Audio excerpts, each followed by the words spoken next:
Hello दोस्तों, मैं चंदन कुमार और आज हम फिर से इस पे वीडियो बना रहे हैं अपने दोस्तों की डिमांड पर।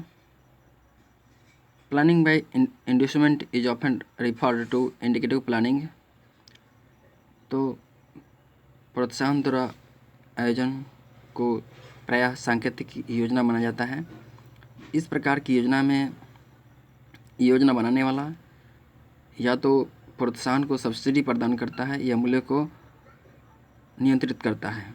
यदि इस प्रकार की योजना वस्तु के उपभोग को बढ़ाने के लिए अपनाई जाती है। The first acts on the supply side, यानी सप्लाई साइड को सब्सिडी प्रदान किया जाता है और डिमांड साइड के लिए मूल्य नियंत्रित की जाती है। The cheaper price is an endorsement for the consumer and subsidy is an endorsement to the producer. सस्ता मूल्य ग्राहकों के लिए प्रोत्साहन होता है और सब्सिडी उत्पादकों के लिए प्रोत्साहन होता है। This is planning through the market mechanism. यह योजना जो है मार्केट मैकेनिज्म के जरिए होती है। The basic idea is that the market controls the entrepreneur and the state can control the entrepreneur by controlling the market. तो इसमें मूलभूत अवधारणा यह है कि मार्केट जो है वो उद्यमियों को नियंत्रित करती है, कंट्रोल करती है, जबकि स्टेट जो है, राज्य जो है, सरकार जो है, वह उद्यमियों को कंट्रोल कर सकती है, उसमें क्षमता है पर अक्सर करती नहीं है। The state tries to manipulate market by means of incentives and endorsements through price fixation, taxation and subsidies। तो सरकार जो है वो प्रोत्साहन और प्रेरणा जैसे संसाधनों के जरिए प्राइस फिक्सेशन करके, टैक्स लगा करके और सब्सिडीज प्रदान करके मार्केट को ऑपरेट करने की कोशिश करती है, मॉनिटरिंग करने की कोशिश करती है, यानी कंट्रोल करने की कोशिश करती है।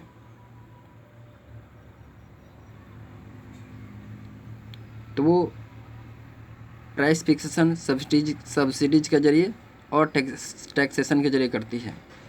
The government seeks to influence economic and investment decisions. और सरकार जो है वह इकोनॉमिक और इन्वेस्टमेंट संबंधी जो भी डिसीजन होते हैं उसको प्रभावी बनाने की कोशिश करती है, उद्यमियों को प्रोत्साहन प्रदान करके राजकोषीय और मौद्रिक नीतियों के द्वारा। तो राजकोषीय और मौद्रिक नीतियों के द्वारा प्रोत्साहन प्रदान करती है, बट डज नॉट कंट्रोल और regulate directly the functioning of the economy. लेकिन वह जो भी इकोनॉमिक एक्टिविटी होती है, क्रियाविधि होती है, उनका कार्य है, उसको सीधा रेगुलेट, नियमित या नियंत्रित नहीं करती है सरकार। Thus it is planning bye persuasion rather than compulsion. इस प्रकार की योजना जो है, यह योजना विवशता के बजाय प्रोत्साहन द्वारा योजना होती है। There is freedom of enterprise. व्यवसाय की स्वतंत्रता होती है, यानी उद्यम की स्वतंत्रता होती है, उत्पादन की स्वतंत्रता होती है और उपभोग की स्वतंत्रता होती है, यानी खाने पीने की स्वतंत्रता होती है। सब्जेक्ट टू सम रेगुलेशन और कंट्रोल, कुछ नियमन और नियंत्रण के अधीन। However there are writers who are not ready to consider the indicative planning as planning. फिर भी लेखक जो हैं वह सांकेतिक योजना को सही अर्थों में प्लान मानने से इनकार करते हैं। उनका कहना है कि as there can be no planning without direct order और डिसीजंस। उनका कहना है कि बिना सीधा निर्देश या आदेश के कोई योजना नहीं हो सकती है। Planning bye direction is very comprehensive. अभी आ गया प्लानिंग बाय डायरेक्शन, जो है वह बहुत व्यापक होती है। यह समस्त अर्थव्यवस्था को घेर रहती है। There is complete concentration of economic authority in the state. जो आर्थिक अधिकार होता है वह पूरी तरह से सरकार में संकेंद्रित होता है। यानी जो भी आर्थिक क्रियाविधि संबंधी अधिकार होते हैं वो राज्य सरकार में केंद्रित होते हैं, सरकार में केंद्रित होते हैं। देयर इज वन अथॉरिटी, एक अधिकारी होता है, एक अथॉरिटी होता है, which is in sole of charge of planning, directing and execution of the plan in accordance with the predetermined targets and priorities। उस अधिकारी में प्लान को डायरेक्ट करने का, प्लानिंग करने का और लागू करने का चार्ज होता है। उसमें पूर्व निर्धारित लक्ष्य और प्राथमिकताओं के अनुसार, जो भी योजना का पूर्व निर्धारित लक्ष्य हैं और प्राथमिकताएं हैं उनके अनुसार उन्हें डायरेक्ट करने का, प्लानिंग करने का और लागू करने का उन्हें अधिकार होता है। Only planning bye direction can guarantee the success of the plan. कहता है कि सिर्फ निर्देशन द्वारा आयोजन ही योजना की सफलता की गारंटी दे सकता है। Otherwise the target would turn out to be mere pious wishes. वरना जो लक्ष्य हैं वह सिर्फ शुभकामनाएं मात्र बनकर रह जाएंगी, वो पूरा नहीं होगी अगर आप दूसरे किसी तरह से योजना बनाते हैं तो।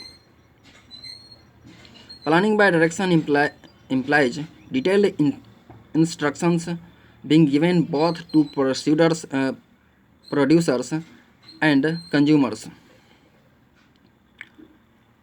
प्रोत्साहन निर्देशन द्वारा योजना का मतलब होता है, मतलब उत्पादकों और ग्राहकों को दी जाने वाली विस्तृत जानकारी से है, निर्देश से है। वो किस प्रकार की निर्देश होती है, तो यही है। उसमें जो है समस्त वस्तुओं का लिस्ट जो तैयार की जाने वाली है, जो उत्पादित होने वाली है, उनकी मात्रा के साथ जिनको तैयार करना है उसकी लिस्ट होती है।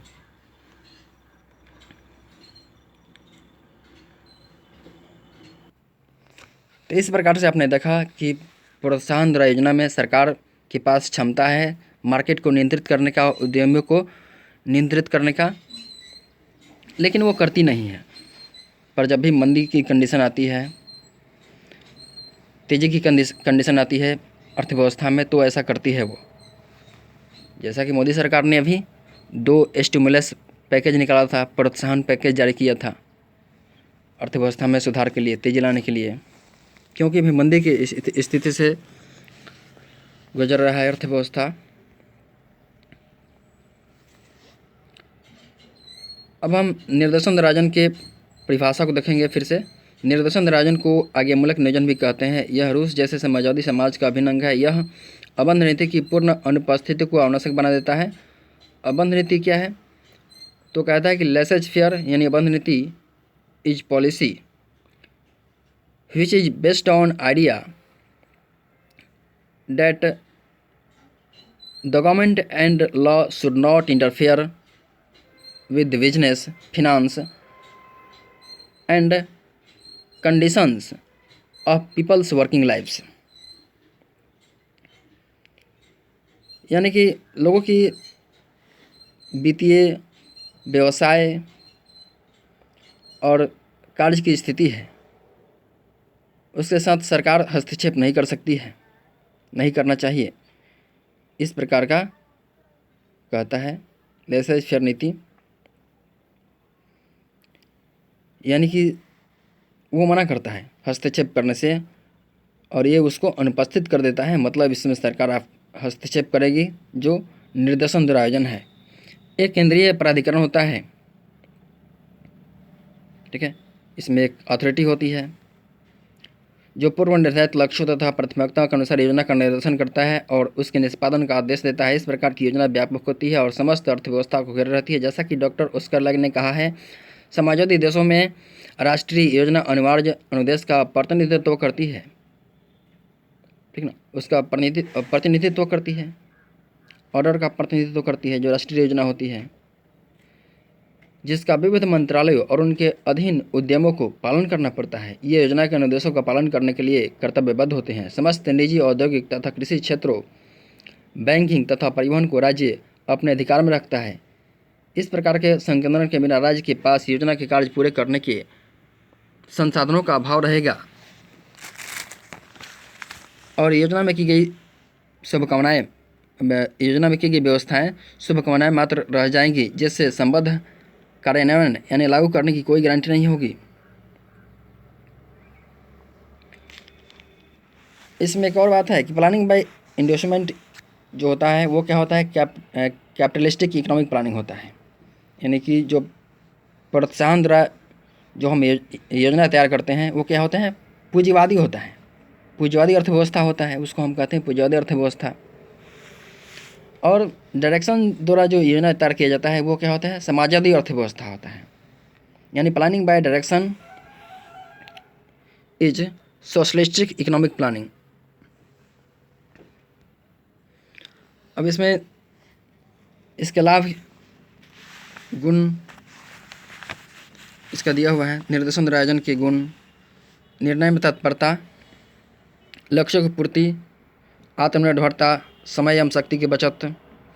इसका हानि है मौलिक स्वतंत्रता का हनन, असंतोषजनक आयोजन, लोच का भाव, जटिल अर्थव्यवस्था। हिंसात्मक प्रवृत्ति को विकसित करता है, संचालन पर अत्यधिक खर्च होती है। अब प्रोत्साहन द्वारा आयोजन की परिभाषा, प्रोत्साहन द्वारा आयोजन में बाध्यता की बजाय अनुभव से काम लिया जाता है, इन्हें इसमें विवशता नहीं होती। इसमें उद्यम, उपभोग तथा उत्पादन की स्वतंत्रता होती है, परंतु यह स्वतंत्रताएं राज्य द्वारा नियंत्रण तथा नियमन के अधीन होती है। विविध मुद्रा तथा राजकोषीय नीतियों के माध्यम से लोगों को एक निश्चित ढंग से कार्य करने का प्रोत्साहन दिया जाता है। यदि आयोजन प्राधिकरण किसी वस्तु के उत्पादन को प्रोत्साहन देना चाहता है तो वह फर्मों को सहायता दे सकता है। यदि वह देखता है कि मार्केट में वस्तुओं की दुर्लभता है तो वह कीमत नियंत्रण तथा राशनिंग लागू कर सकता है। पूंजी निर्माण की दर बढ़ाने के उद्देश्य से, पूंजी निर्माण की दर यानी देश की जो विकास दर है उसको बढ़ाने के उद्देश्य से नियोजन प्राधिकरण सार्वजनिक निवेश शुरू कर सकता है अथवा निजी निवेश को प्रोत्साहन दे सकता है। वह उपयुक्त मुद्रा नीति अपना सकता है और साथ ही ऐसी कराधान की नीति भी अपना सकता है जो निवेश को प्रोत्साहित करे और उपभोग को निरुत्साहित करे।